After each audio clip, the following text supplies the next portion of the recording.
어하나 친구들, 안녕하세요. 박성결 전도사님입니다. 오늘도 어하나를 시작하도록 하겠습니다. 전도사님이 기도하도록 하겠습니다. 사랑의 하나님 아버지 감사합니다. 오늘도 온라인으로 어하나를 진행할 수 있도록 인도해 주신 거 너무나도 감사를 드립니다. 하나님, 어하나를 통하여서 하나님께서 정말로 우리를 향한 그 계획 안에서 사용되어질 수 있고 주님의 일을 감당할 수 있는 주님의 일꾼들이 될 수 있도록 인도하여 주시옵소서. 모든 시간 주님을 맡겨드리며 존귀하신 예수님의 이름으로 기도하옵나이다. 아멘. 이 시간에는 하나님을 향한 고백, 사도신경 들으며 나아가도록 하겠습니다. 전능하사 천지를 만드신 하나님 아버지를 내가 믿사오며 그 외아들 우리 주 예수 그리스도를 믿사오니 이는 성령으로 잉태하사 동정녀 마리아에게 나시고 본디오 빌라도에게 고난을 받으사 십자가에 못 박혀 죽으시고 장사한 지 사흘 만에 죽은 자 가운데서 다시 살아나시며 하늘에 오르사 전능하신 하나님 우편에 앉아 계시다가 저리로서 산 자와 죽은 자를 심판하러 오시리라. 성령을 믿사오며 거룩한 공예와 성도가 서로 교통하는 것과 죄를 사하여 주시는 것과 몸이 다시 사는 것과 영원히 사는 것을 믿사옵나이다. 아멘. 이 시간에는 어하나에 대한 다짐 우리 함께 외쳐보도록 하겠습니다. 시작! 나는 하나님 앞에서 그리스도의 복음으로 소년 소녀들을 인도하며 그들에게 그리스도를 섬기도록 훈련시키는 어하나 훈련에 성실할 것을 굳게 다짐합니다. 이 시간에는 어하나 주제 성구를 함께 외쳐보도록 하겠습니다. 시작! 디모데후서 2장 15절 말씀. 너는 진리의 말씀을 옳게 분별하며 부끄러울 것이 없는 일꾼으로 인정된 자로 자신을 하나님 앞에 드리기를 힘쓰라. 디모데후서 2장 15절 말씀. 아멘. 이 시간에는 어하나 주제가를 불러보도록 하겠습니다.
이 시간 김반석 목사님 나오셔서 귀한 하나님의 말씀 전해주시겠습니다. 자, 우리 어하나 친구들 안녕하세요. 한 주간 잘 지내셨죠? 오늘 또 목사님과 함께 하나님 말씀 잠깐 생각해 보도록 하겠습니다. 오늘은 지난주에 이어서 하나님께서 이스라엘 백성들을 애굽에서 구원해 내신 이야기를 할 거예요. 오늘 목사님과 함께 볼 하나님의 말씀은 출애굽기 11장 4절부터 8절까지 말씀입니다. 출애굽기 11장 4절부터 8절까지 말씀을 우리 함께 같이 보도록 하겠습니다. 모세가 바로에게 이르되 여호와께서 이와 같이 말씀하시기를 밤중에 내가 애굽 가운데로 들어가리니 애굽 땅에 있는 모든 처음 난 것은 왕위에 앉아 있는 바로의 장자로부터 맷돌 뒤에 있는 몸종의 장자와 모든 가축의 처음 난 것까지 죽으리니 애굽 온 땅에 전무후무한 큰 부르짖음이 있으리라. 그러나 이스라엘 자손에게는 사람에게나 짐승에게나 개 한 마리도 그 혀를 움직이지 아니하리니 여호와께서 애굽 사람과 이스라엘 사이를 구별하는 줄을 너희가 알리라 하셨나니 왕의 이 모든 신하가 내게 내려와 내게 절하며 이르기를 너와 너를 따르는 온 백성은 나가라 한 후에야 내가 나가리라 하고 심히 노하여 바로에게서 나오니라. 아멘. 우리는 계속해서 하나님께서 이스라엘 백성들을 애굽에서 구원해 내신 이야기를 생각해 보고 있습니다. 하나님께서는 이스라엘 백성들에게 먼저 약속을 주셔서 그들이 소망을 가지고 살 수 있도록 해주셨죠. 그리고 하나님을 대적하는 애굽에게는 10가지 재앙을 내리셨습니다. 그래서 이 10가지 심판을 통해서 이 세상에 오직 하나님은 한 분밖에 없다는 사실, 애굽의 모든 신들은 다 거짓 신들이라는 사실을 나타내셨죠. 모세는 바로 그러한 하나님의 뜻을 바로에게 전했는데 그 뜻을 바로가 거절했을 때 하나님은 바로 왕과 애굽에게 재앙을 하나씩 내리기 시작하셨습니다. 그 재앙을 통해서 하나님은 자신이 얼마나 위대하신 하나님이시고 오직 이 세상에 하나님 한 분밖에 없다는 사실을 나타내고자 하셨던 것이죠. 그렇게 하나하나 재앙을 내리시면서 9가지의 재앙을 내리셨을 때 이미 애굽은 굉장히 힘들고 혼란스러운 상황 속에 있었어요. 그럼에도 불구하고 바로는요, 하나님께 여전히 순종하지 않았습니다. 하나님께서 내 백성 이스라엘을 내보내라고 말씀하셨는데 바로는 그 하나님의 말씀을 듣지 않고 오히려 마음을 굳게 해서 하나님의 말씀에 순종하지 않았어요. 그래서 하나님께서는 이 10번째 재앙을 준비하셨는데요. 이 10번째 재앙은 가장 끔찍하고 가장 무시무시한 재앙이었습니다. 어떤 재앙이었습니까? 애굽에 있었던 첫 번째 것들을 다 죽게 만드는 재앙이었어요. 사람이 낳은 자녀들부터 시작해서 짐승이 낳은 새끼들까지 첫 번째 난 것은 무조건 죽이는 그 무시무시한 재앙을 하나님께서는 애굽에 내리셨습니다. 사실 바로는 이 재앙을 당하지 않을 수도 있었습니다. 이 재앙뿐만이 아니라 어떠한 재앙도 당하지 않을 수 있었습니다. 언제든지 마음을 돌이켜서 하나님의 말씀에 순종했다면 어떠한 재앙도 바로는 당하지 않았을 거예요. 첫 번째 재앙이 찾아왔을 때, 나일강을 피로 만드는 그 무서운 재앙이 찾아왔을 때 바로가 아유 큰일 났다, 하나님의 말씀에 순종해야겠다 이렇게 생각하고 이스라엘 백성들을 내보냈다면 바로는 그 다음의 재앙들을 하나도 당하지 않았을 거예요. 그런데 바로는요, 이 9가지의 재앙을 다 당하고 나서도 하나님께 순종하지 않았습니다. 나일강이 피로 변하고요, 개구리 떼가 올라오기 시작하고요, 먼지가 이로 변하기 시작해서 사람들을 괴롭히고 파리떼와 돌림병과 악성 종기가 나기 시작하고요, 메뚜기 떼가 곡식들을 다 먹기 시작하고요, 빛이 사라지는 흑암까지 다 경험했는데도 바로는 하나님의 말씀에 순종하지 않았어요. 이러한 재앙들을 다 경험하면서 애굽 나라가 망해가고 있었는데도 바로는 하나님의 말씀을 듣지 않았어요.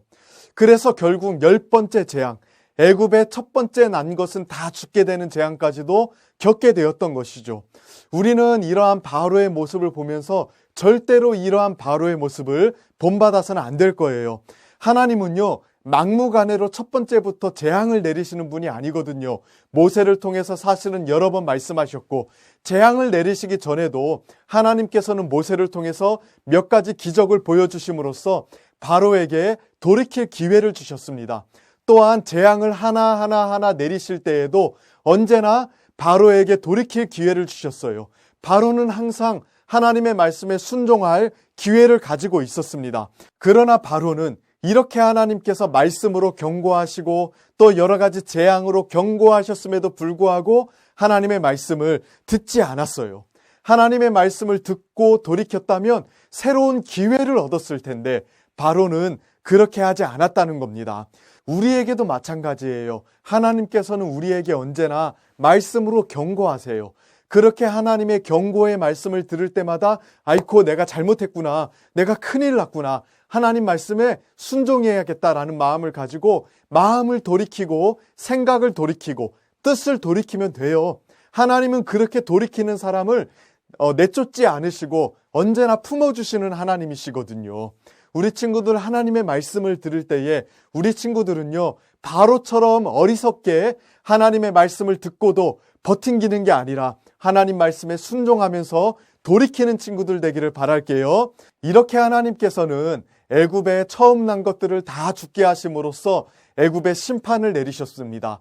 바로는 자기의 첫 아들부터 시작해서 애굽의 모든 처음 난 것들이 죽기 시작하자 결국에는 하나님께 항복하지 않을 수가 없었습니다. 그런데 이렇게 애굽의 첫 번째 난 것들이 다 죽었을 때 이스라엘은 어땠을까요? 이스라엘도 처음 난 것들이 다 죽었을까요? 그렇지 않았어요. 하나님께서는 애굽에게는 그렇게 심판을 내리셨지만 이스라엘 백성들에게는 그러한 심판을 벗어날 수 있도록 해주셨습니다. 어떻게 벗어날 수 있도록 해주셨나요? 하나님께서는 이스라엘 백성들이 특별한 조치를 취할 수 있도록 해주셨어요.